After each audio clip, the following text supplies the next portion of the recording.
Hello, welcome back. My name is Roop Rai, and you're watching Stories That Matter on Ideas on Point, presented to you by TCSAN. You can watch us on Facebook and YouTube Live at 6 p.m. Mountain Time from Monday to Thursday. You can also follow us on Instagram at TCSAN2. And of course, please like and follow our Facebook page for updates and subscribe to our YouTube channel, which is also TCSAN2. So make sure you like and follow this page right up there somewhere. There's a link up there. And also, if you like and share this video, you get a chance to win a gorgeous embroidered clutch and a pair of earrings as a Lodi giveaway this week. These gifts are courtesy Greywall Collection and Herline Jewelry Hub. You can find them on Instagram at Greywall_collection and Herline_jewelry_hub. You can contact them at 403-796-9865. Once again, the number is 403-796-9865. Don't forget to like and share this video today. Today's guest, Jag Sahota. She is the Member of Parliament for Calgary-Skyview and the Conservative Shadow Minister for Women and Gender Equality. Jag grew up in Calgary, graduated from Lester B. Pearson High School. She obtained her Bachelor of Arts with distinction in Political Science and Psychology in 2003 from University of Calgary and went on to complete her law degree from the University of Calgary in 2007. She was called to the Alberta Bar in 2008, and then she gained extensive legal experience while operating her own law practice in Calgary's Northeast area. Please welcome MP Jag Sahota. Hi, Jag. Oop, thank you for having me. I am going to change this setting here. Oh, there she is. Once again, welcome, Jag. Thank you. Thank you so much for having me and introducing me to your audience. Thank you. Thank you so much for making the time to be here. I feel that when you're a public figure or a politician, the world views you as a politician at all times, and rarely we get an insight into the person behind that political narrative. So today I hope to change that for you and talk about you, the person, and rather than you, the politician. So let's start with the most important question. How are you feeling? How do you feel today? Very good, actually. This is the last interview, so I'll be done at the end of this. So it's great. How many did you have today? Well, I started early in the morning. I had the first interview at 11, but I called that early for today. Just coming back to the office and getting into the same pace pre-holidays. So it's been an interesting day. Lots of things got done, things that were kind of pending. So it's been a good day. I feel like I've accomplished a lot, just like any other person. How, you're like, okay, I'll do this, next week or a day or two later, when you get things done and you can check off and say, hey, it's done. Feels good. So that's where I am today mentally. And cabinet got shuffled too today. I saw that. Yeah. Yeah. A virtual one. First virtual cabinet shuffle. So yeah, interesting. So I hear a lot whenever I've spoken to you, we talk about your family quite a bit. So I've heard you talk about your family quite a bit. So let's start there. What role does your family play in who you are today? Just like anybody else's family, a great grounding factor, I'd say my family is. I go back to them. I can pretty much talk to them about anything and everything, and I don't get judged. I get the support that I need. My father is my biggest supporter and the biggest critic. So I always say that, I used to get in trouble if I didn't do enough door knocking, for example. He'll be like, you need to, this is the only way to win. He would encourage me, but at the same time, if I didn't meet those expectations, I would hear from him about that. So my dad is my biggest supporter, like I said, but also somebody who can critique me, and I don't take it personally because I know he's got the best of interest at heart, for me at least, right? So anything he says, sometimes I don't like it, just like any other kid. I'm like, I'll be like, Dad, I can't hear that. But at the end of the day, I realize that what he says to me is not with ill intentions. It's Mhm. with the best of intentions, and to guide me and to give me different perspective. You don't always like to see being critiqued. Doesn't matter if it's your family or anybody else, but he's done that for me. And my grandparents have been another set of parents for me, because my mom passed away about 20 years ago. So they've raised us basically. And my brother is my biggest supporter, in the sense that my my brother, when I was door knocking, some days I would get tired and he'd send me motivational quotes on my phone and say, you know, go on, do this, this is what you wanted, you just have to, you need somebody to push you. And Mhm. that's my brother. And sometimes just like any other kid, if you can't go to your parents, you go to your sibling. And that's been his role. And mom was always there when we were growing up. She used to uh, do make sure that we had badam every night, milk every night, and just before going to exams, have dahi with sugar, right? So just like any other mom, that's my memories of her being around us at that time.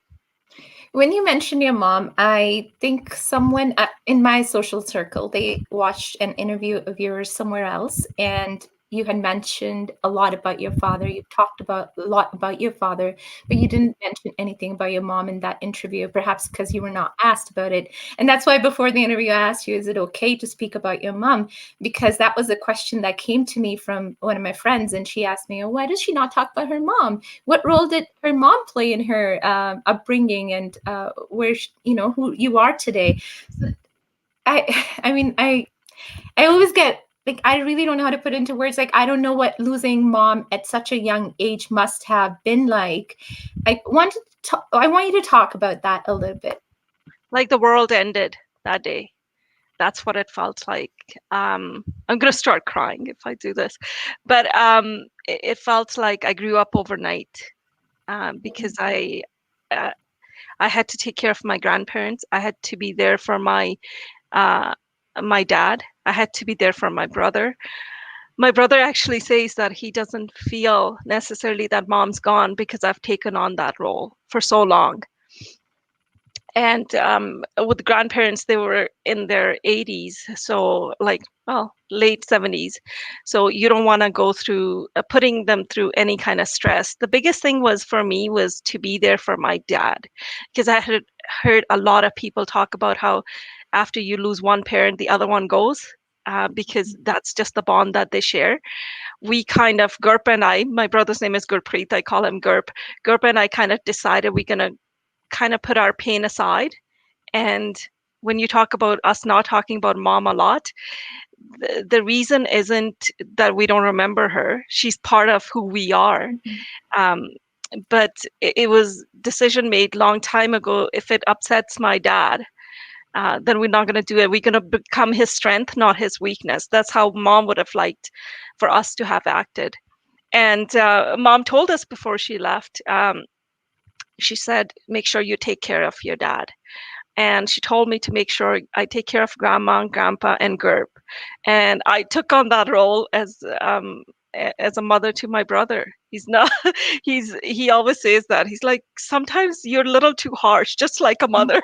I'm like, well, you get both sides of me. You get the nice one where I'm worried about making sure that you have food, you have clothing, you look nice. At the same time, if you're doing something that's not good, then I'm going to put my foot down for that as well. So I've taken that role uh, to heart, basically. But losing my mom, I remember her every day. She's And missing. She's missing in, like, for example, when I won. I'm glad I got my grandpa, who I lost this year in May or 2020, got to see me win. My mom didn't. Mom didn't see us graduate from school, university, get our degrees, practice. Every big moment in our lives, we've missed her, and we all, like, within the family, know that. but we don't necessarily say it to each other, because then you're always afraid that it's going to make the other person emotional. So you become each other's strength. It's a loss that has brought us really close to each other. There's two ways I always say that a family can go when there's such a big loss at a young age. Either you split up or you Mhm. come really close, and we've become a very close-knit family. I don't know how to move on to my next question from this. But it's so good to hear that from you, like that side of you that I don't think, like you said, you choose not to talk about it very often. So thank you for sharing that with us. Really, really means a lot. No, And there are a lot of people in our community with what's going on in the world right now. Loss. We've seen so many people lose their Mhm, loved ones.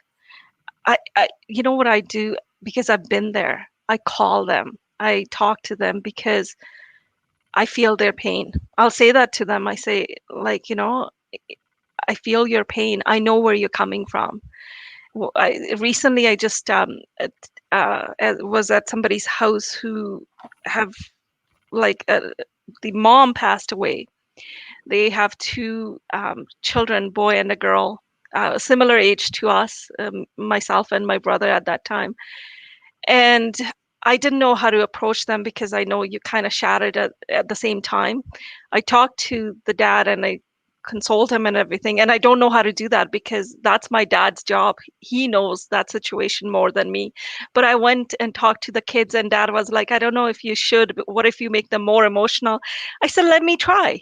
And I went mhm, and talked to them, and they opened up how they were feeling. And they opened up to me because I've been there, mhm, and they felt like, because I was I could feel their pain. I could understand how moving forward gonna what it's gonna look like and what the challenges are gonna be. And I constantly stay in touch with them for that reason, because you know how they say, if you've been there, then you know exactly how somebody else would feel. And that's so true. If there's a ever anybody who passes away, I cry more because I'm like, I know what it feels like. So it's a wound that never heals. It's a hole in your heart that never fills. Nobody can fill it. But it's also at the same time the beauty of our relationship with our grandparents that she nurtured while she was here. um, she encouraged that love and affection that our grandparents did everything for us. Like, my brother went to UBC to medical school. My grandma and grandpa in their late 70s went with him. They dropped, like, everything that they had known basically in Alberta and moved to BC with him. Then he did his residency at Queen's University, and my grandma and grandpa went with him then. So the close knit family is what we have been able to accomplish. A loss has also resulted in something positive. I like to look at life like that. that's the legacy that she left behind, the Yes. bonds that you guys have with each other. And I think that's what, like I keep saying that every time I talk to you, I really feel that strong sense of family in you, the respect that you have for your grandparents, the respect that you have for your dad. So let's talk about those relationships. So your dad was active in politics, I know, back in 90s as well. How did that influence your introduction to politics at that age? I always talk about how I had access to political leaders. Basically, if somebody was running for in politics, my dad brought them home, and I would have conversations with them. um, my dad encouraged everything. It's not just politics. If I told my dad when I was like, what, 6 years old, I said, Dad, I want to be a politician and a lawyer. He said, okay, go ahead. And he never let Mhm. me change my mind. That's another thing, he's done. But at the same time, um, like, I remember, after mom passed away, we're like, we want to paint our house, for example, inside and out. And we used to watch a lot of TLCs back then, I remember renovations and that. all that. Yeah. So we painted, we said, okay, in the dining room, I'm going to paint this wall red. And in it was called leather look or something. So we went to Home Depot, got the whole kit to do it. We didn't know how to paint, first of all, never had painted in our lives.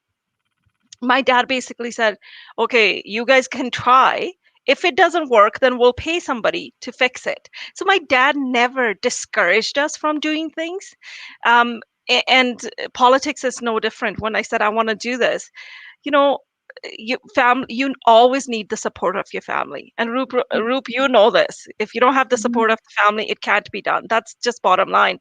But I'm not unique in that sense. Every parent wants the best for their child, Mhm. and to let the child dream and help them fulfill those dreams. You are a mother. You would do anything for your daughter.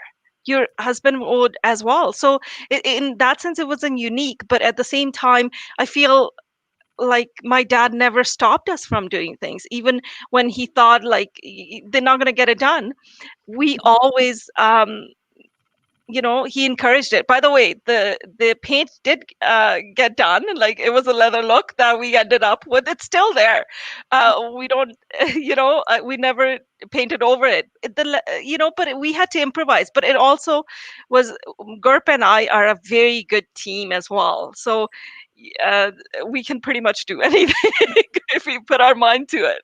So yeah, so in many ways, a normal family support that every kid wants and every parent wants to give to their child, and then it's your own perseverance as well. Your dad was a part of the Conservative Party back in the day as well. So obviously you had access to the Conservative Party, the leadership. Did you ever, now you are a part of the Conservative Party as well, and you're an MP with the Conservative Party of Canada, but did you ever want to join a different party? Did you ever think of exploring some other party? And if not, then why did you stick with the Conservative?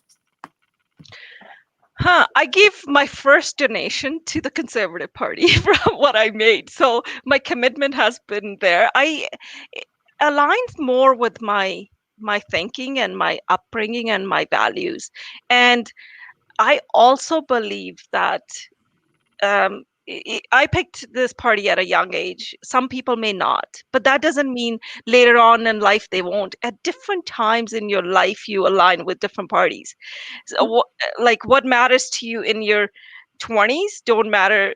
It isn't necessarily the same in your 30s or your 40s or your 50s or 60s. So I just I always believed in the platform and the policies of the Conservative Party, and it's not that I couldn't choose something else. Like I said, my if I had picked something else, my dad would have been fine with that too, and my family would have supported me in that as well. But like, my family doesn't force things on us. But if we say this is what we're doing, then they'll support it just like any other family. So I don't know. I don't know the answer. Would I have picked something else? I didn't. Mhm. And I'm happy where I am. Even as a business person, Conservative Party's policies align very closely with my mindset as a business person. Yeah, you answered my next question by yourself anyway. I was going to ask you, would your I dad would have can. still supported you if you had gone to a different party? I Yes. suppose he would My have. whole family, like I mean, my brother went into medicine. Mhm. So it's not like everybody has to be a lawyer or a politician or a doctor. No, whatever makes you happy. My dad always says that. My mom used to do the same thing. She's like, make sure whatever you pick, you're happy. Because at the end of the day, you know what, the things that we hear these days, that it shouldn't feel like work. Mhm. That you should get up in the morning and feel good. That's kind of how I feel. I felt the same in law when I was practicing that. I was really happy. I was I was happy happy. to get up in the morning and go to work, and I'm still the same person. I'm happy that I have this opportunity. I got it really by working long time. It took me 7 years to get here. So when God has been, so kind to me to give me what I dreamt about. And not everybody's dreams come true, and mine both came true, of a lawyer and a politician. So I'm more grateful than anything else, and that's how I see this job as well. I think it's incredible how you picked up the pieces after your mom passed. You were in high school and then you went to university, you got your degree, and then you got your law degree, and then you practiced law. I think it speaks volumes about, I mean, I know I've told you this in person as well, but I think it speaks volumes to who you are. And you said it's been 7 years. It was 7 years in the making for you to be elected as an MP. I think it was in October 2021, 2019. Yes, I remember. October 21, 2019, when you were elected as an MP for Calgary-Skyview. Talk to me about the journey to get there, that 7-year period. Yeah, it took a while. but I must say, once you, like, I worked hard for it. For 7 years, this is on your mind. You're like, I want to win the next one. Then you fail again. But then I want to win the next one. You fail again until you finally win. It's perseverance. This is what your generation and my generation's been taught, is like not to let go. Like if you're focused on something, if you have a goal, make sure you know you accomplish that. And that was the truth in my case. Basically, is it took a long time, but at the end of the day, it also made me who I am today. It made me appreciate. It's not something I take it for granted. I don't. I want to work for it. I did. I always proudly say, this is how many doors I knocked. I don't take things for granted anymore, because I've learned from my experiences. You can't say, this party's going to win necessarily, or that party's going to win. No, you have to work for it. And you have to make those relationships with people. At the end of the day, politician is a politician only as long as they're connected with their people. And that's what I feel over the last 7, or now it's been 9 years. It was in January 2012 that I first put my name for the nomination, which I lost by 54 votes. That hurt. but yeah. So it's the connections you make, the relationships, and what else is in this world? If we look around now, it's just the relationships, right? People go out of their way to be there for you, to come out and support you, to put up your signs, to do things like, that's relationship. And that's what you gather. And at the end of the day, and in my life, on my deathbed, if I can look back and say I've done justice to the people who were with me, and or even those who weren't with me, but that's, to me, would be the biggest satisfaction. When you were running for your nominations, as we all know, it was in Calgary-McCall at the time as well, and majority of the people in Calgary-McCall nominations are of East Indian ethnicity, or the Punjabi community, primarily in nomination. That's how things work. So did you ever hear, because we keep hearing this from primarily the left-leaning crowd, that Conservative Party is not inclusive to all people. Did you ever hear that over the course of your nomination or the elections, or even up until now? So do you ever hear that? I've heard it. But I like to change that perception about Conservative Party. What's your experience? Is that true, or would you like to speak to it? Yes. I don't think that's the truth. In fact, it's the exact opposite. What I feel Conservative Party is, like, I have young girls who work in my office. They also come with that perception. And yet when they come in the office, that's not what they feel. Or when they volunteer with me, that's not what they feel. What as an MP in the Conservative Party, I've never been stopped from taking a stand on something, that's important to my constituents. I have spoken about Guru Nanak Dev Ji's birthday, um, in the house. And then I spoke in Punjabi at the end. That's on my Facebook. I haven't been stopped by anybody not to do something because it's not the right thing to do. I've never encountered that. I've never felt it.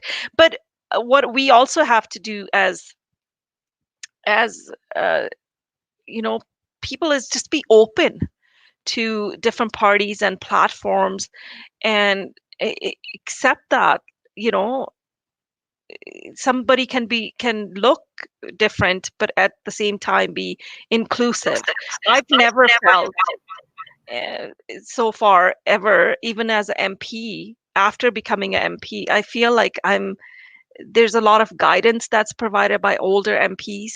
And I don't take guidance as like, you know, making me look any less than them. I take it as an opportunity to learn. I've been like I've talked about this before, where um, people like MPs from other parts of the country, for example, would talk about issues that are impacting my riding and constituents in my riding. And for example, even like Punjabi people or somebody else from India or other countries. So I've never felt like people are in my party are closed-minded at all. They are in fact very open to discussions, just like any other party. But so I'm hoping to change that mind. Whoever has those perceptions about the Conservative Party, we're very inclusive. I'm an example of that. I'm here because of, you know, they were inclusive. They took me as a candidate, and I won as a candidate from this community. So I don't ever feel it, and I don't think anybody should feel it. You should come with open mind and into any situation, just not the political parties. And when you come into any situation with open mind, you're willing to learn, you're willing to accept, and you're willing to um, choose what you like. And I've chosen this, and I if like a very honest person. If I ever felt that I wasn't my party wasn't inclusive, I would say it. Yeah, I'll completely agree with the open person comment there. You are very open and honest. I'll give you that for sure. Certainly give you that. So what role does your culture and your upbringing or your heritage of, you know, being Punjabi, being Sikh, being East Indian, what role does that play in your political approach? Example, we are developing or thinking of developing. I take my culture, I take my heritage, I take my language to that. I view it with that lens, and you can never really take that lens off. This is who you are, and this is who I am. I'm a Punjabi, I'm Sikh, I'm, you know, eh, all of that. And I'm a lawyer as well. So you can never really take that lens off. It's not, I don't even know if that's possible. This is who you are, this is how you view the world, and this is how. Um, you view the policies. For example, right now we're discussing looking at the childcare program, and my view on that is I am aware that in our culture, um, in a lot of people who have immigrated to Canada, it, parents don't necessarily want to send their kids to childcare. They want to send it to grandma's house, grandpa's house, uncle or auntie's house, because they want to make sure that the culture stays alive, the language stays alive with the children. And who better to give that passing on that language and culture than grandma, grandpa, uncle, aunt, you know, your family, your culture, people who have the same culture, for example. So that lens, I take it to that policy, and I'm like, hey, when we were looking at drafting up the policy, I'm like, that's what we need to consider. Is grandma, grandpa providing daycare, for example, or auntie, uncle, mama, mommy, anybody basically? And this is what our culture has been and is even in Canada here. And so that's just an example of how my culture lens is always on. Sorry, I have to keep muting and unmuting me because the voice is echoing. So you are also the shadow minister for gender and women and gender equality. So as a minister, as a shadow minister for women and gender equality, so of course you get a lot of opportunities to voice your opinion and how women are being treated. How do you think it is the political world different for you as a woman? Would it happen different if you were a man? Did you have any such experience where that you can talk about, where you maybe felt devalued a little bit, or perhaps you weren't listened to in a room? Did you have any such experience, even if it was a minor, brief encounter anywhere? That's an interesting question. I feel like I've never felt that, but maybe it's because I'm too poly. Sometimes don't, like, if somebody's directing something at me, I don't get it. I'm I have a different perspective in life, from based on how I've how my life has been. I'm more of a, like, take the positive approach to everything kind of situation. Like I said, um, I lost my mom at a young age, so that shaped who I became. I'm going to pause you for just a second. Travis is a good friend of mine. He says, I like politicians who wear their heart on their sleeve. So that's a compliment to you. Thank you. Yeah.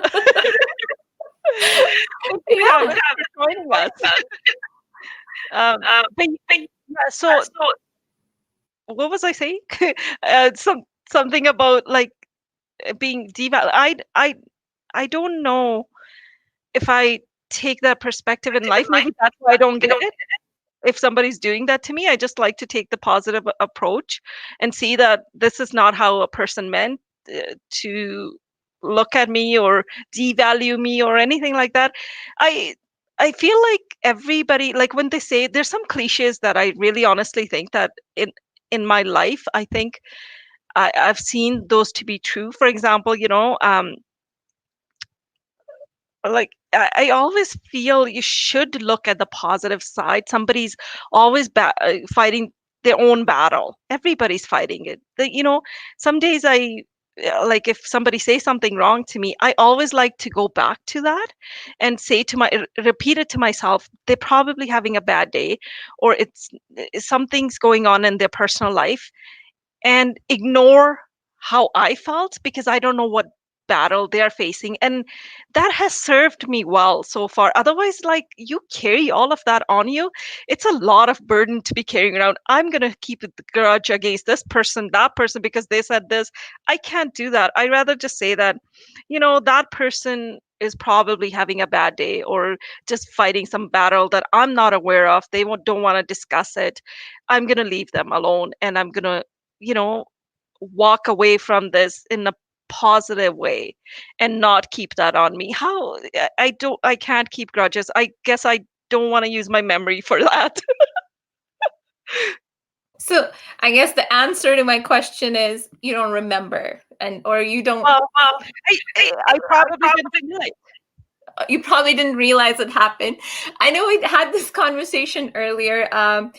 My experience when I was in the political realm at the time, one of my experiences as a woman in that having to attend various events during the day, one of my complaints always used to be I have to change clothes for every event, and men, they can dress up in one suit and then they can go to a funeral, they can go to a birthday party, they can go to a part, and they can go to an evening party. And the men politicians, they can wear the same outfit all day. And women politicians, I watch them, they have their dresses in the car, they have their shoes in the car, they have their jackets, the coats, the suits, the jewelry, everything just changes in the car. And I found that, oh man, that was incredibly, I would say, one of the most difficult parts of being a woman politician is what I experienced. Nothing has changed. I still in fact, right now I'm wearing this dress, and underneath I'm still wearing a skirt that I had on before I put this dress on. So nothing has changed. I kind of sometimes put layers on, and then just take off as I need to go to different events. But it's a big complaint that I have. I'll be honest with you.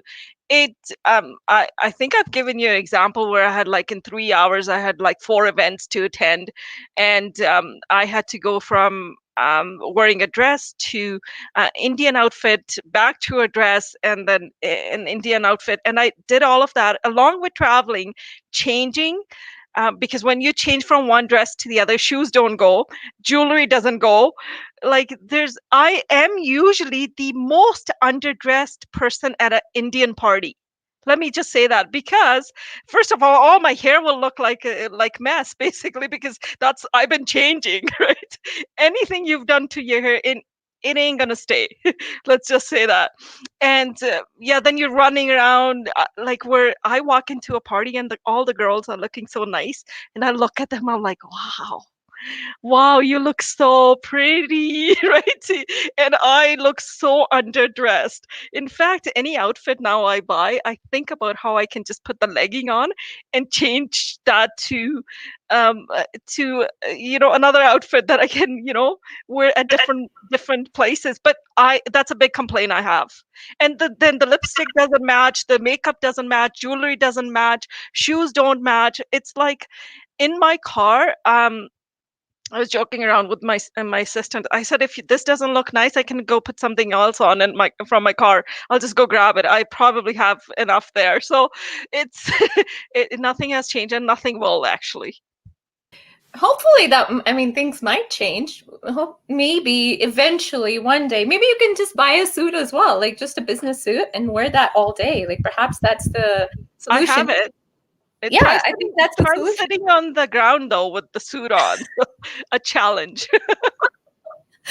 What I learned during the process was that, just like you said, like you just learn to be underdressed. Like you learn to accept you for who you are. Even now, like when I have to do these shows in the evening, my team, they call me or they text me, what are you wearing tonight? What are you doing tonight? And I'm like looking at the watch at 5:30. Oh, wait, I got to go change. I got to go put my kapde on. Because that habit persists, right? Now I don't really care what I look like. I don't really care what I'm dressed as. Like as long as I have something on, as long as I'm, my face is washed, I'm good to go. So I think that's something I learned from those days. It's just, that's what I'm learning now. My assistant will say that, what are you wearing? I'm like, I have other things to focus on. My confidence doesn't necessarily come from how I look. Yeah. So that has definitely, I think that was a really great learning experience for me too. Like for those 3-4 years, it didn't matter what I was wearing. Even if I'm going to a Lodi party, I could be in jeans and everyone's all dressed up. I'm all good, man. Yeah. I have a comment here that I want to read out to you from Maliha Nizami. She says, hi, Jag from New York. Dave and I were close friends in high school. Just want to say how proud and inspired I am of your accomplishments. I still remember you giving me a ride home from school in your Jeep. Maliha! You know what I used to love about Maliha? She was one of my really, really good friends.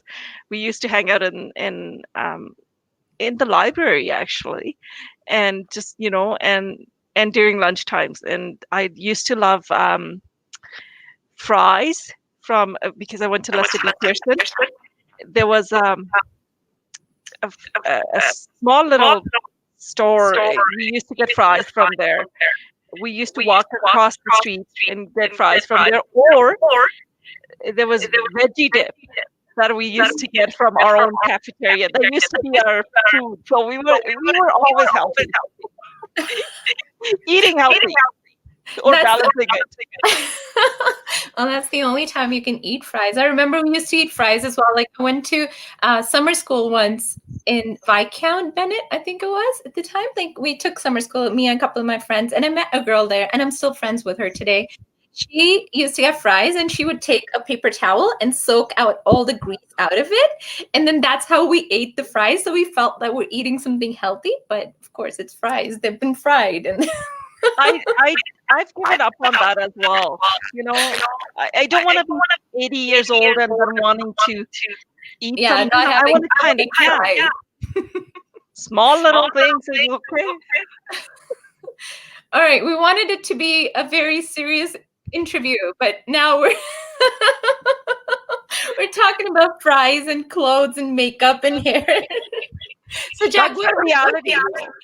that's the reality, and that's, beneath all the veneer of politics, beneath all the, like I said, the political narrative, the speeches that you have to give, the Facebook page, the posts that you have to post. Beneath that, there is a Jag. There is a person who enjoys fries with veggie dip. All right.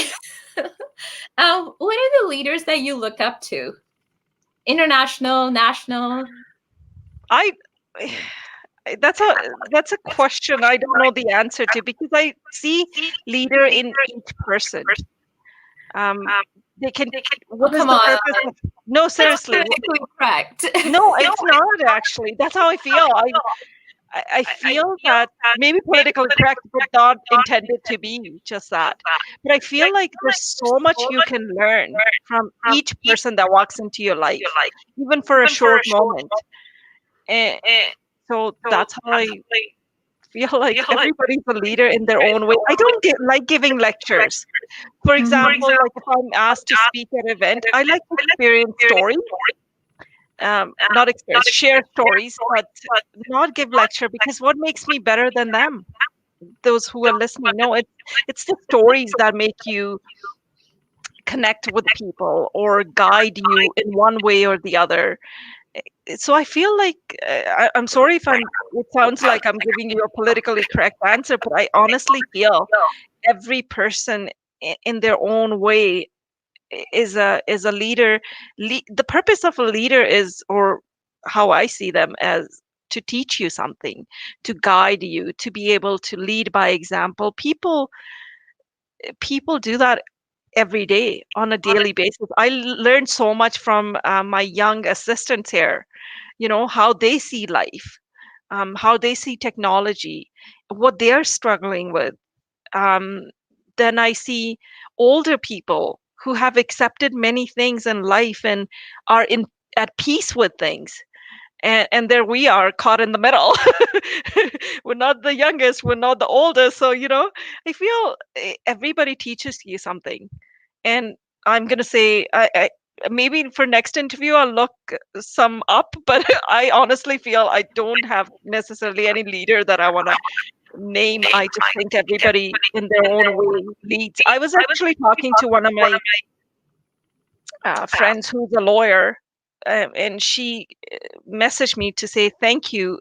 As a shadow minister, you're doing a good job. She heard my speech on the 50th anniversary of the Royal Commission on the Status of Women, and she said, I have 2 daughters at home, and they're like in their mid-20s. And she said, I want to thank you for representing us. And I said, thank you for reaching out, but at the same time leading with a lot of issues in the legal field, for example. So everybody, and her answer to me was, I guess we're both leading in our own way. So everybody's a leader. That's how I see it. Next time, I'll do something better. Let me narrow down the question. So who is an inspiration for you in the political world? Any political leader that you look up to? My party's leader, right? So I don't know if you have heard his speech on the day that he won, or the night that he won. It was a very inclusive speech. I was impressed immediately. That's what leader needs to do, is to bring people together.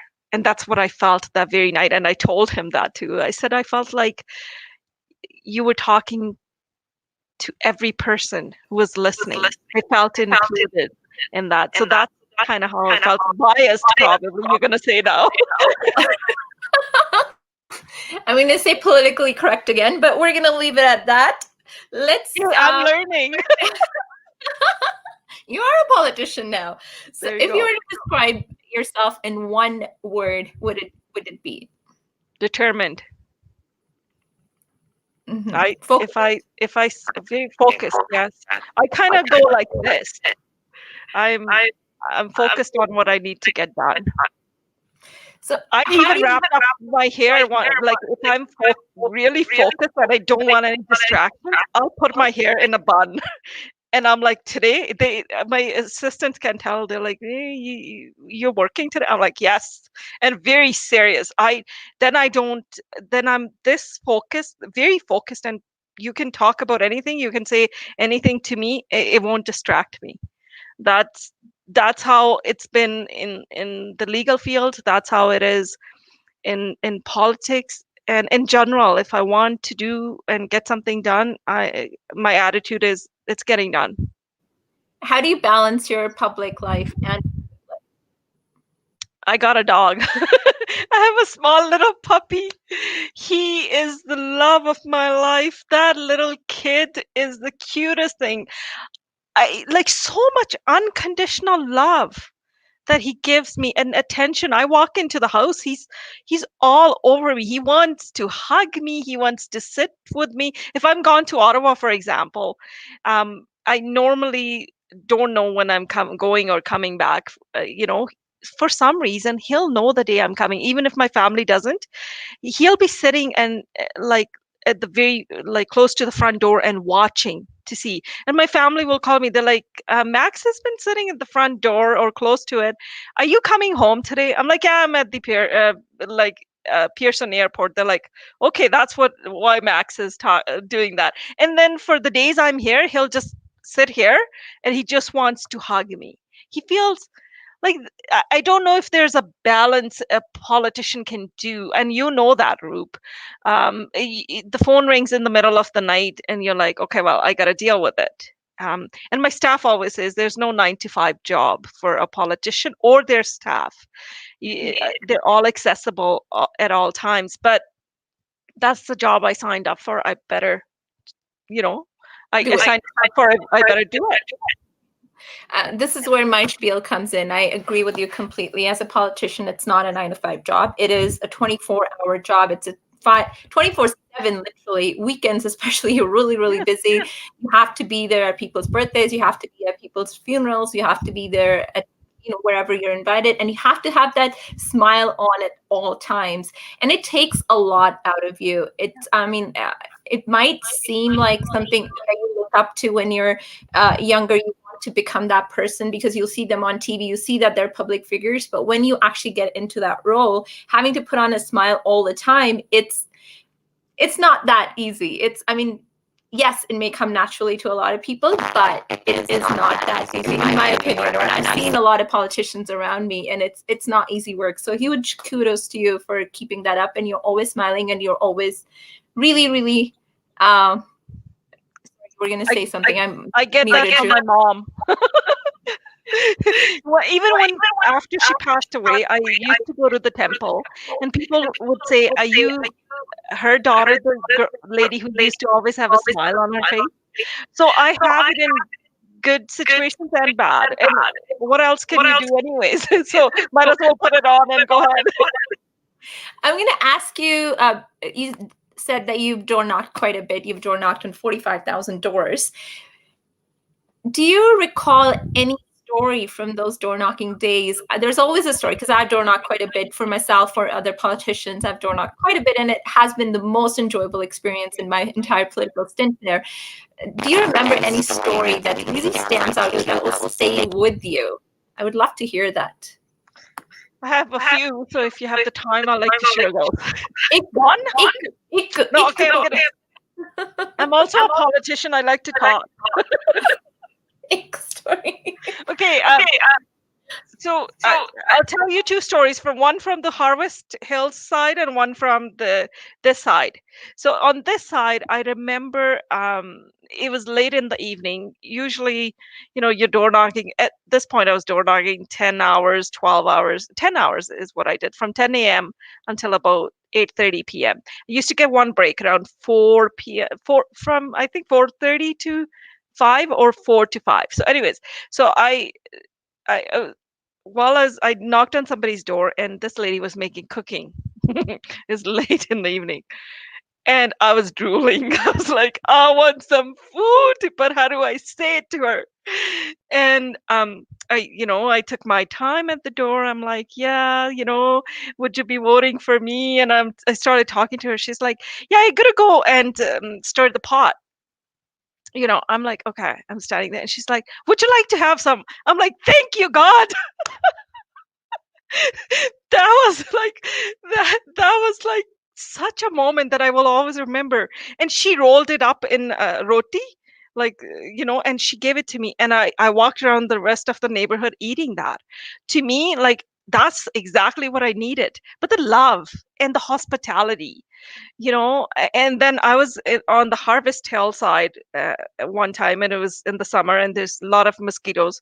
We're blessed with that in Calgary. um, and I'm just like covered with mosquitoes all over, and I have big like mosquito bites everywhere, and you can see it. And because I've been door knocking for so long, I didn't quit until it was dark. And there was a couple who drove into their um, driveway, and I was at their door ringing the doorbell, and they came out of the car, and they're like, hey, are you Jag? I'm like, yes, I'm Jag. I'm like, thank you for recognizing me. First of all, that's a huge thing when somebody recognizes you when you're door knocking. And the lady looked at me. She's like, wow, you have a lot of mosquito bites. I'm like, yeah, I've been doing that. And her house was at the lake. She goes, wait here, I'm gonna go get the mosquito spray for you. And she sprayed all over my body, all my like clothing and everything. That, like, for somebody to be able to see that and realize what I must be feeling and how I need to still go on. Like, people they have big hearts. Like, I must say, I don't know if I would have necessarily taken that step.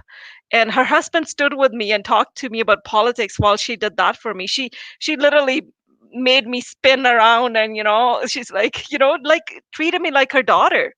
And I felt really, like, really good. I still know where she lives. That's another thing I have. I have very good photographic memory. So if I've been somewhere, I don't forget. So if you need mosquito spray, you know where you need to go. Yeah. Store, not the in Harvest Hills. Yes. Yeah, no, I completely relate to that roti story that you just told me. Is when I was door knocking, when I was out in the community. Oh man, that's what I love about the Northeast communities, especially, is I never, ever, ever went hungry. There was always water. There was always, someone would add ruabza to it because I love ruabza. So they would add ruabza. They'll be adding some kaita milk. Dudh bhi pijo ji. Yeah. It was, my goodness, my stomach, like, I had food in my stomach at all given times, and I love to eat. All my people know I love to eat, and I'm always constantly eating. I never took food from home. My mom never cooked for me. My husband, of course, cooked whatever little he could at the time. And of course, when you're door knocking, you don't have time to cook. So I was fed by the people of Northeast. And I think this can be broadcasted everywhere. For a very good time. People and really good friends of mine, like, there was fresh food cooked on the table for me in Northeast the minute I entered. Aja khala, khake jaye, tu jana nahi, tu baar nahi jana without eating. So yeah, no, I completely, definitely relate. That's something I love about Northeast. I love about our people. All right. Any questions that I missed, or any questions that you like to answer when you do interviews, which you do it as a profession now? It's a fair game. Anything you go. So if you have any left, you can ask me. When I sign up for interviews, I'm open to any questions, but I also sign up for interviews that aren't necessarily pro-JAG or, I believe that you need to be at the table. You need to be talking to people. You need to be listening to them. And I talk a lot because as a lawyer, I used to get paid for talking, and and being a politician, it helps. So, but there's also a listening role. So I'm more interested in what you're interested in, or what people on your channel are interested in. There's so much to talk about, but like I said before, I don't like lecturing. I like sharing my stories, because that, at the end of the day, what you get out of that story is your own thing. Do you want to take something positive or negative? That's up to you. But I like sharing stories. No, you were lovely. Thank you for being so honest. Thank you for being you. Thank you for being real. Really appreciate that. So one last question before I let you go, because it has been 1 hour. Can you believe that? It's been an Really? hour. Yes. I'm good at it. So one last question before we go. You knew you wanted to be a politician when you were 6 years old. You wanted to be a lawyer 6 years old. So you worked towards being a politician, being a lawyer. Is there any goal that you have right now that you want to accomplish in the next 10 years? What is that goal? What is that dream?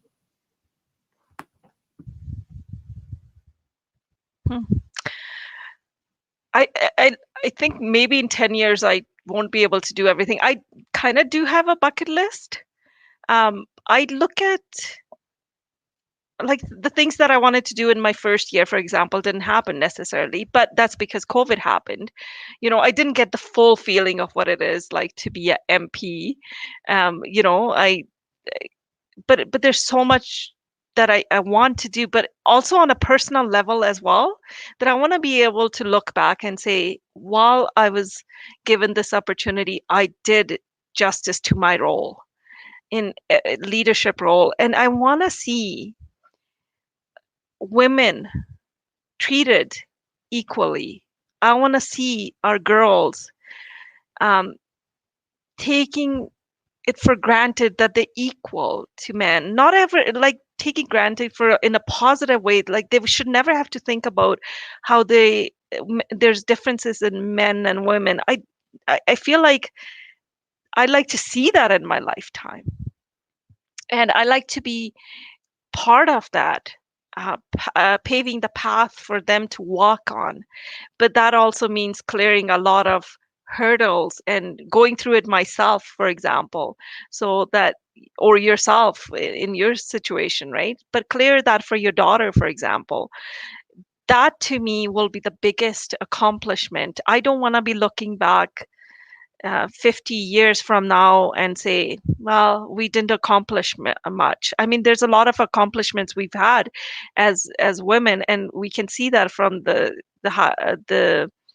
Royal Commission on the Status of Women report 50 years ago. But there's so much more that needs to be done.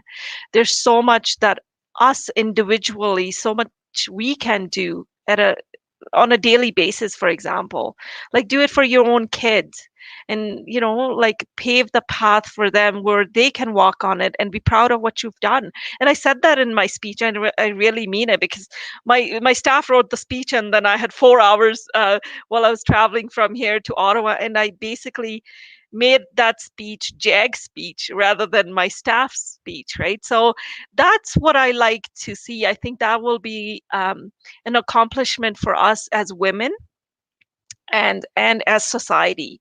And I think women also need to um, step up and help each other out and highlight if somebody's doing good.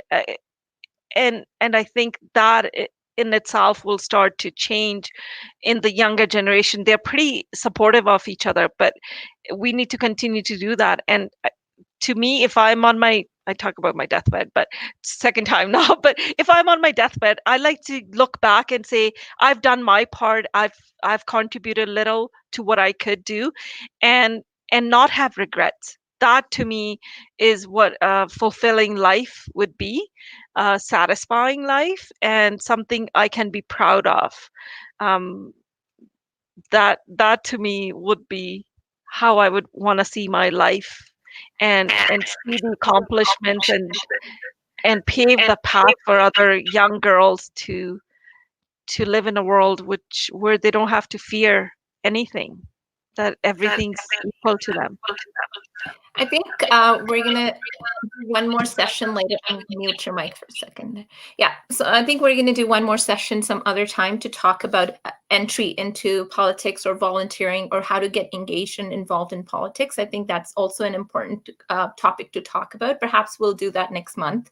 Let's talk about it sometime. Like I can share my experiences, and I would love to bring other politicians who are doing similar work to come and talk about those, because I think this is a platform where we can start those discussions, how to include younger children or younger adults, young adults, and especially women into politics. Your father, you've been very blessed that your dad has supported you, your brother, your family, your grandparents have all stood behind you in your corner. But I do not think that's very common. It is, I mean, from my experience, it is very unique. I personally do not think that I had that kind of support because ਕੁੜੀਆਂ ਇਹੋ ਜਿਹੇ ਕੰਮ 'ਚ ਨਹੀਂ ਜਾਂਦੀਆਂ, ਨਾ ਕਰੋ, ਨਾ ਕਰੋ, ਨਾ ਕਰੋ. So the consistently, like, it was always like, nahi karna, nahi karna, nahi karna, right? So let's do something else. Let's do something else. So that was always there. And it's not, I'm not blaming anybody, and I never would. It's just the way the culture is, just the way, and I do understand the concerns as well, because I have experienced things that,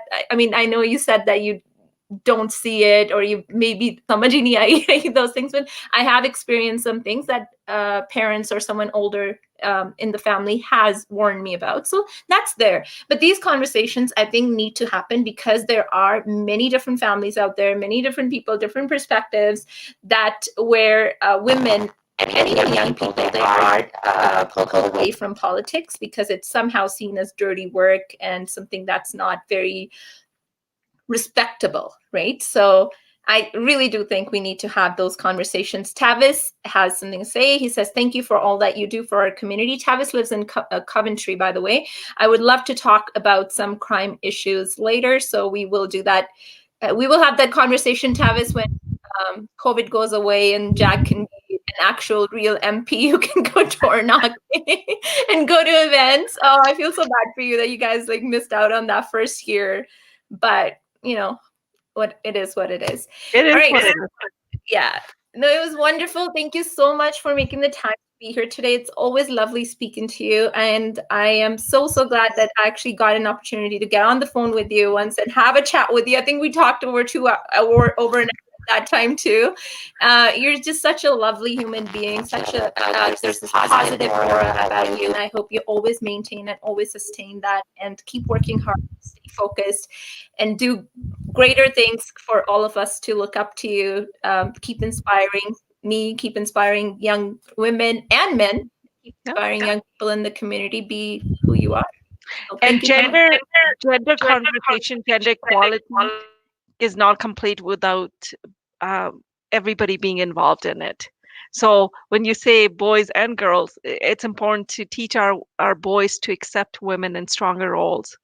And that's also going to change how our society looks. So having conversation with everybody, it's important. But so I want to ask you to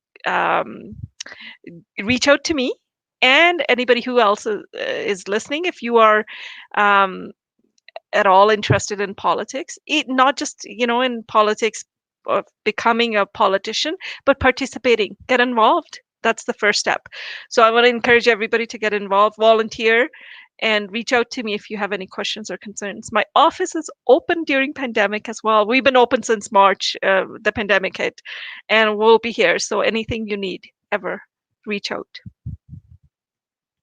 What is your phone number at your office? It's 403-291-0018.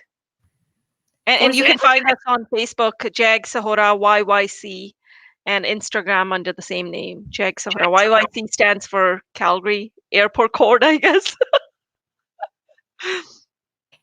YYC is Calgary. Anyone who uses Instagram knows that. Don't personally, so. Thank you so much again, and I am sure we will talk again. There are a multitude of topics that came popped up in my head. It's like boom, boom, I need to talk about this, I need to talk about that. So maybe we'll have those conversations over the next few months, and anything and everything, you are game for it. So I'm really excited about that. All right, well, you have a good night, and we will chat soon again. Thank you. Bye, Jag.